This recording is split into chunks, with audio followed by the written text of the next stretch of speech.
Le 20 octobre 1275, l'actuelle cathédrale de Lausanne est officiellement inaugurée au cours d'un événement exceptionnel en Europe, la consécration en présence du pape et de l'empereur romain germanique. Grégoire X et Rodolphe de Habsbourg, incarnant les deux grands pouvoirs, religieux et séculiers, scellent ici leur alliance en même temps qu'ils inaugurent ce joyau de l'art gothique. La construction aura duré un siècle. En fait, l'édifice de 100 mètres de long, tel qu'il nous apparaît aujourd'hui, a été bâti sur les fondements d'une cathédrale plus ancienne, de style roman du Xe siècle, elle-même bâtie sur une cathédrale encore plus ancienne, de l'époque carolingienne.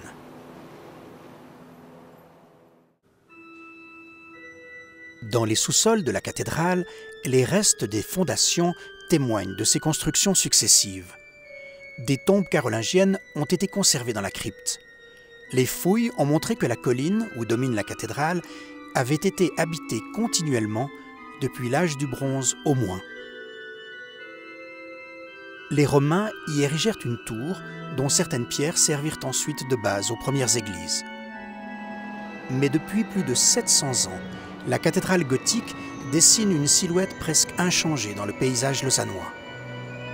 Si des incendies ont ravagé sa toiture et ses flèches surmontant les tours, ils n'ont pas altéré l'ensemble. Une richesse culturelle exceptionnelle a ainsi survécu à l'épreuve du temps. Des stalles, bancs de bois sculptés sur lesquels siégèrent les notables lors de l'inauguration de 1275, sont encore partiellement conservés.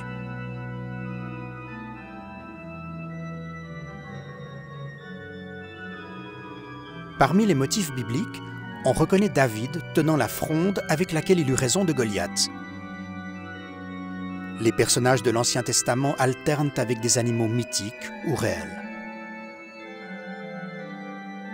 Aristote, chevauché par Campaspe, symbolise l'apport du philosophe grec à la doctrine chrétienne.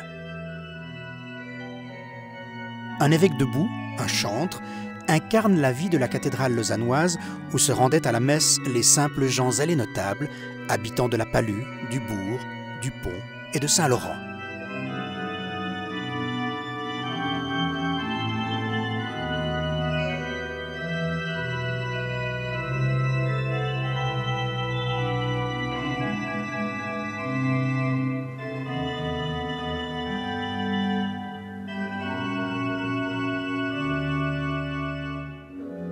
Dédiée à la Vierge, Notre-Dame de Lausanne était ainsi le lieu de rassemblement et d'adoration où se gagnaient les indulgences et flottaient d'innombrables ex-voto. Pièce maîtresse de l'édifice, une rose dans laquelle s'insèrent des vitraux parmi les plus anciens d'Europe. La rose dessine un cercle qui se divise en une suite de carrés disposés de manière à décrire un mouvement de rotation autour de son centre. Réalisés plus d'un demi-siècle avant l'inauguration de la cathédrale, ces vitraux représentent le cosmos, la marche du monde et des saisons. Le soleil et la lune conduisent leurs chars, tandis que tournent autour d'eux la terre, l'eau et le feu, les saisons et les signes du zodiaque. Habitées de symboles antiques mariés à ceux du Moyen-Âge, ces pièces furent réalisées par Pierre d'Arras, un peintre verrier formé au style du nord-est de la France. Également de la première moitié du XIIIe siècle, le portail peint, situé sur le flanc sud de la cathédrale, était à l'origine l'entrée de l'édifice.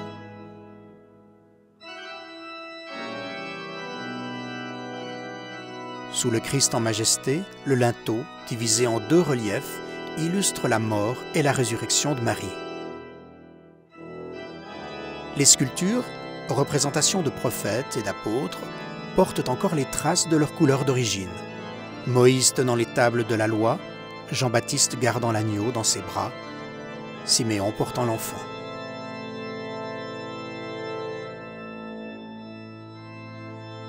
Bien qu'abîmés lors de la Réforme, les nez fréquemment brisés, ces personnages furent heureusement épargnés de la destruction. Après le tumulte, la cathédrale devenue un temple protestant, sculptures et vitraux reconquirent vite leurs lettres de noblesse et virent passer le flot incessant des générations.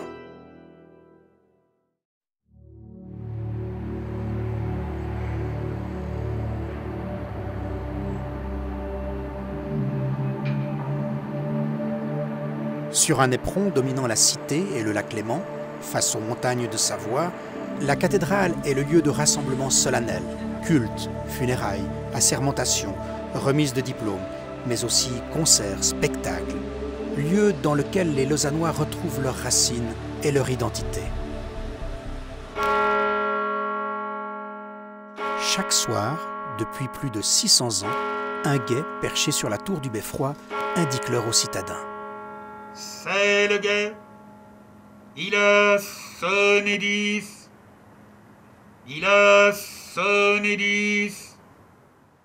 Autrefois, il était aussi chargé de surveiller la ville durant le sommeil de ses habitants et devait sonner l'alerte s'il apercevait un incendie ou tout autre péril.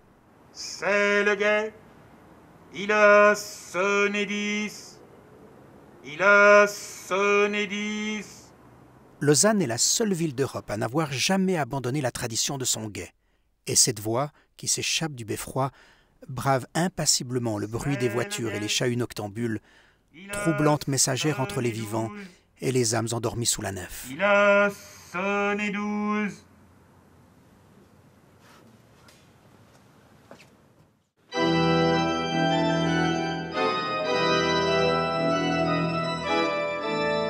Les églises, dont les constructions se succédèrent ici, accueillirent de tout temps les sépultures de personnages importants. Othon de Grandson, chevalier revenu des croisades, fut, conformément à ses vœux, inhumé dans la cathédrale de Lausanne en 1328. Son sarcophage, magnifiquement sculpté, rend hommage à l'élégance de ce chevalier. Des évêques, des princes et des princesses, tels Catherine d'Orlov, laissent graver dans la pierre quelques signes de leur lien privilégié avec Lausanne.